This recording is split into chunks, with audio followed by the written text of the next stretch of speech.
talking about literally resuming underground nuclear detonation tests? You'll find out very soon, but we're going to do some testing. Yeah, other countries do it. If they're going to do it, we're going to do it. The trip was fantastic. We took in over $3 trillion, really in profit, if you want to define it that way. You see the farmers are very happy. I think it's 25 million tons, but it's numbers that they've never seen before in terms of the soybeans, in terms of other things.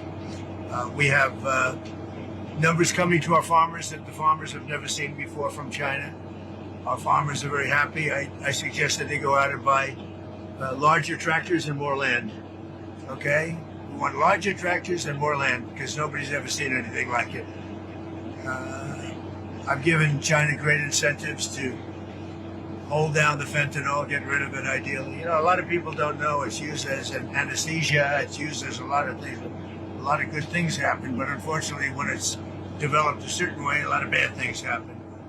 Because a lot of people would say, well, why is it made? I mean, it's made for a lot of good purposes, but it also has some very bad purposes when you design it a certain way and people can take it and design it. So China's working very hard on that. I really believe that. And they have an incentive. I'd love to get rid of the extra 10%. I put a 20% penalty on. I had a great conversation about it with President Xi yesterday. And I'd love to get rid of the other. As soon as we see that, we'll get rid of the other 10%. Other than that, we haven't cut the tariffs at all with China. But we're going to have a great relationship with them, I think, for a long period of time. If we have a smart president, we'll have a great relationship. If we don't have a smart president, which is also a very strong possibility, then we won't have a great relationship. But China is, the meeting with China was incredible. The meeting with Japan, incredible. And the meeting with South Korea, likewise, incredible, all of them. And trillions of dollars are coming back to our country because of those meetings. And we have others planned with other countries, but those are big ones. And the meeting with China was one that everybody wanted. The meeting with the new Prime Minister, who's fantastic, of Japan, could not have gone better. We've worked out our deal. And South Korea, you saw the way we were treated. Our country's respected again. When they treat me with that kind of respect, they're treating our country with that kind of respect, which is much more important. And our country is respected again. Do you have any questions? There are reports that you are considering strikes within Venezuela. Is that true? No. That you made a decision on that? No, it's not true.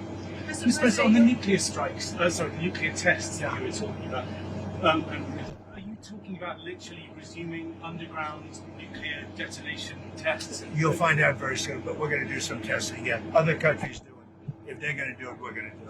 Okay, you can't clarify whether you'll resume. I'm not going to say yet. I mean, I know exactly what we're doing, where we're doing it, but other countries are doing it, and if other countries do it, we do it. Mr. President, details on the FBI thwarting that terrorist attack in Michigan that was said to happen over the weekend. Following the weekend, the FBI. We're catching people before they ever start. Yeah. Mr. President, your response to Viktor Orban saying he will ask for an exemption from U.S. sanctions on Russian oil?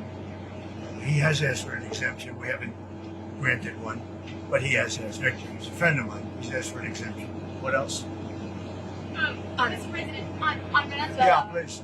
What did you talk about with Prime Minister Carney? Are you, like Canada, going to resume negotiations? No, but I have a very good relationship. I like him a lot. But you know what they did was wrong. He was very nice. He apologized for what they did with the commercial because it was a false commercial. You know, it was the exact opposite. Ronald Reagan loved tariffs, and they tried to make it look the other way. And he did apologize, and I appreciated it. We had a great dinner, you know, with other countries, as you know.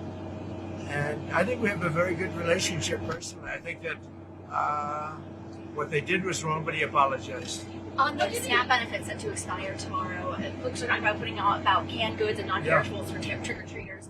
Is there a possibility, like you did with the military moving around funds, is there a possibility to do that? Well, there always is, but all the Democrats have to do is say, let's go. I mean, you know, they don't have to do anything. They don't have to agree. All they have to do is say, the government is open. And we only need 5 Democrats, but they're, you know, they've become a radical left party. They really have, they've become a very radical left partner. And they've lost their minds. They've lost their minds. All they have to do is say, the government is open, and that's the end of it. And, you know, largely, when you talk about SNAP, you're talking about largely Democrats. But I'm president. I want to help everybody. I want to help Democrats and Republicans. But when you're talking about SNAP, if you look, it's largely Democrats. They're hurting their own people. Thank you very much.